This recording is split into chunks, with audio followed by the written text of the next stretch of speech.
Hi guys, welcome to the Brainy Buzz channel. So before we get started, make sure to hit that like button, also subscribe to my channel. In this video, we will talk about how will Earth change if all the ice melts? The maps here show the world as it is now, with only one difference. All the ice on land is melted and drained into the sea, raising it 216 feet and creating new shorelines for our continents and inland seas. There are more than 5 million cubic miles of ice on Earth, and some scientists say it would take more than 5,000 years to melt it all. If we continue adding carbon to the atmosphere, we'll very likely create an ice-free planet, with an average temperature of perhaps 80 degrees Fahrenheit instead of the current 58. North America. The entire Atlantic seaboard would vanish, along with Florida and the Gulf Coast.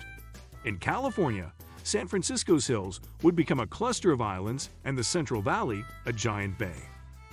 The Gulf of California would stretch north past the latitude of San Diego. Not that there'd be a San Diego. South America. The Amazon basin in the north and the Paraguay River basin in the south would become Atlantic inlets, wiping out Buenos Aires, coastal Uruguay, and most of Paraguay. Mountainous stretches would survive along the Caribbean coast and in Central America. Africa. Compared with other continents, Africa would lose less of its land to the ultimate sea level catastrophe, but Earth's rising heat might make much of it uninhabitable. In Egypt, Alexandria and Cairo will be swamped by the intruding Mediterranean. Europe, London, a memory. Venice, reclaimed by the Adriatic Sea. Thousands of years from now, in this catastrophic scenario, the Netherlands will have long since surrendered to the sea, and most of Denmark will be gone too. Meanwhile, the Mediterranean's expanding waters will also have swelled the Black and Caspian Seas. Asia. Land now inhabited by 600 million Chinese would flood, as would all of Bangladesh, population 160 million, and much of coastal India. The inundation of the Mekong Delta would leave Cambodia's Cardamom Mountains stranded as an island. Australia. Predominantly desert, the continent would gain a new inland sea, but it would lose much of the narrow coastal strip where 4 out of 5 Australians now live. Antarctica. East Antarctica. The East Antarctica ice sheet is so large, it contains 4/5 of all the ice on Earth, that it might seem unmeltable. It survived earlier warm periods intact. Lately, it seems to be thickening slightly because of global warming. The warmer atmosphere holds more water vapor, which falls as snow on East Antarctica. But even this behemoth is unlikely to survive a return to an Eocene climate. West Antarctica.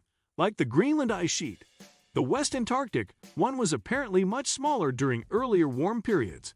It's vulnerable because most of it sits on bedrock that's below sea level. The warming ocean is melting the floating ice sheet itself from below, causing it to collapse. Since 1992, it has averaged a net loss of 65 million metric tons of ice a year. Regardless of your thoughts on climate change, the world's ice is measurably melting and at a rapid pace. Given recent trends in record warm years, it's likely that melting will continue at an unprecedented rate for decades to come. Hence, it's useful to explore extreme scenarios whereby all ice on Earth is melted to bookend expectations and hopefully mitigate risks. National Geographic teamed up with scientists in universities around the world to give an accurate depiction of what Earth would look like if sea level rose by 216 feet, the equivalent of melting all the water currently locked away in ice. This includes ice from continents, mountain snowpack, glaciers, ice sheets, etc., as well as ice on oceans and lakes. One assumption is that all ice contained on land is drained to the sea and not held in continental lakes or rivers. Once all ice is melted and added to the global oceans, our seas would rise by 216 feet as compared to the current level. An estimated 5 million cubic miles of ice exists on Earth, which appears to be on an inevitable melting trend given the recent observations. To get an idea of how likely this is, let's look at the past as a guide to the future. Several studies measuring paleoclimatic proxies, including carbon isotopes, fossils, elemental ratios, and plant stomata attempt to determine at what CO2 level the Antarctic ice sheet disappears. The upper range of the ice sheet stability is somewhere between 500 ppm to near 800 ppm CO2. At that point, the Earth is on a path to being ice-free for thousands of years.